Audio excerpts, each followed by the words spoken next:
கொஸ்லாந்தி பகுதியில் மண் சரிவு ஏற்பட்ட இடத்தில் மீட்பு பணிகளை முன்னெடுக்கும் நடவடிக்கைகளுக்காக விமானப்படையினர் மற்றும் ராணுவத்தினர் ஈடுபடுத்தப்பட்டுள்ளனர். சுமார் 600க்கும் அதிகமான மீட்பு பணியாளர்கள் கடமைகளில் ஈடுபட்டுள்ளனர். காணாமற் போனோரை தேடும் நடவடிக்கைகளுக்காக மோப்ப நாய்களும் ஈடுபடுத்தப்பட்டுள்ளன. உயிரிழந்த சிலரது சடலங்கள் இன்று காலை கண்டெடுக்கப்பட்டன. மீரியபெத்த பகுதியில் கடும் மழையுடன் கூடிய வானிலை நிலவுகின்றமையால் மந்தகதியிலேயே மீட்பு பணிகள் முன்னெடுக்கப்பட்டு வருகின்றன.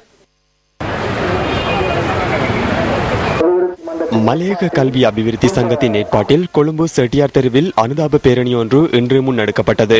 இன்று பிற்பகல் 2 மணி தொடக்கம் 3 மணி வரையான காலப்பகுதியில் செட்டியார் தெருவில் உள்ள கடைகள் மூடப்பட்டு கொஸ்லாந்தை மீரியபெத்த மண் சரிவில் உயிரிழந்தவர்களுக்கு அஞ்சலி செலுத்தப்பட்டது.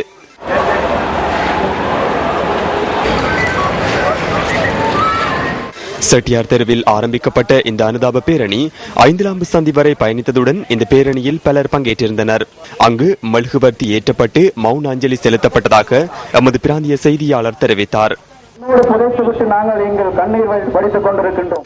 இதேவேளை மலையகத்தின் பல பகுதிகளில் இன்றும் துக்கம் அனுஷ்டிக்கப்பட்டதுடன் கருப்பு மற்றும் வெள்ளை கொடிகள் பறக்கவிடப்பட்டிருந்தன. கொஸ்லாந்தை மீரியபெத்த மண் சரிவு காரணமாக உயிரிழந்தவர்களுக்கு தெனியாய ஹேஸ் தோட்ட மக்கள் இன்று தொழிலுக்கு செல்லாமல் துக்கம் அனுஷ்டித்தனர்.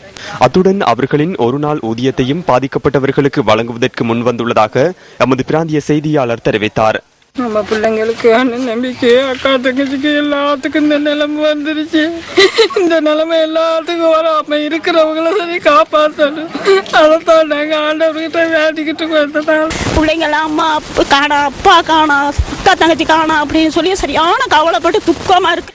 தெனியாய பெவர்லி என்சல்வத்த அனில்காந்த செல்வகாந்த ஹென்பர்ட் தோட்ட மக்களும் இன்று துக்கம் அனுஷ்டித்தனர். மண் சரிவு அனர்த்தத்தினால் உயிரிழந்தவர்களுக்காக இன்று மட்டக்களப்பில் அஞ்சலி செலுத்தப்பட்டது.